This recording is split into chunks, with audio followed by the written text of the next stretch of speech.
Assalamualaikum warahmatullahi wabarakatuh. Saya Salma Dusa Putri dari Fakultas Fikom Ilmu Komunikasi semester 4 kelas pagi B.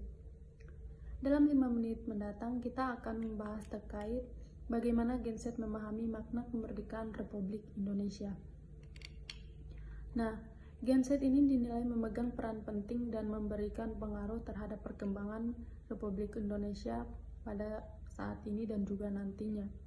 Nah, kemerdekaan Indonesia adalah capaian sebuah proses melawan penjajah dari suatu masa, di mana seiring berjalannya waktu, istilah penjajah ini berkamuflase. Misalnya, saat ini generasi Z tengah dihadapkan derasnya arus budaya dari luar yang mulai mengikis budaya asli Indonesia. Hasil sensus penduduk yang dirilis Badan Pusat Statistik tahun 2020 kemarin menunjukkan komposisi penduduk Indonesia sebagian besar berasal dari generasi Z atau Gen Z atau yang lahir pada tahun 1997 sampai dengan 2012. Oleh karena itu, semangat Gen Z dibutuhkan untuk mengisi kemerdekaan Indonesia. Terlebih saat ini, bangsa Indonesia tak lagi muda. Pada 17 Agustus 2023 mendatang, Indonesia memasuki usia yang ke-78 tahun. Lantas, apa sih makna kemerdekaan dalam kacamata generasi Z? Nah, kemerdekaan dalam kacamata generasi Z, capaiannya adalah sebuah proses melawan penjajah dari setiap masanya. Nah, bagaimana cara melawan penjajah yang masuk ke dalam negeri kita? Yaitu, kita harus mulai menciptakan para generasi Z untuk mengenal siapa dirinya sendiri. Karenanya kemerdekaan ini harus kita capai bersama dan tidak akan pernah tercapai kalau kita tidak berusaha bersama.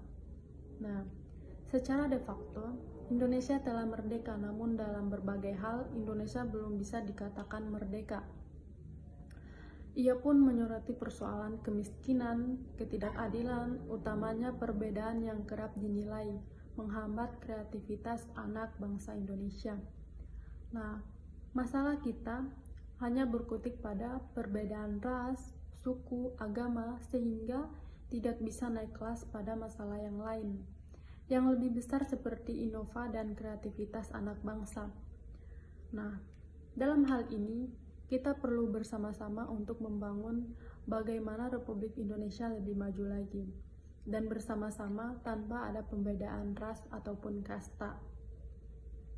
Nah, budaya memang menjadi bagian penting dan tidak bisa lepas dari nama suatu bangsa.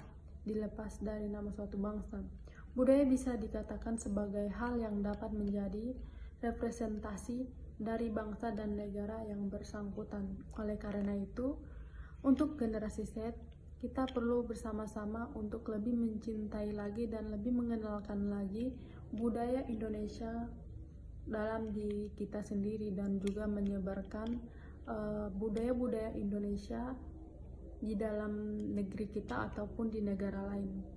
Untuk budaya-budaya lain yang memasuki negara kita, kita tidak perlu mencontoh ataupun apapun itu. Oleh karena itu, kita perlu bersama untuk lebih mengenal lagi budaya-budaya yang ada di Indonesia ini. Oke, terima kasih. Wassalamualaikum warahmatullahi wabarakatuh.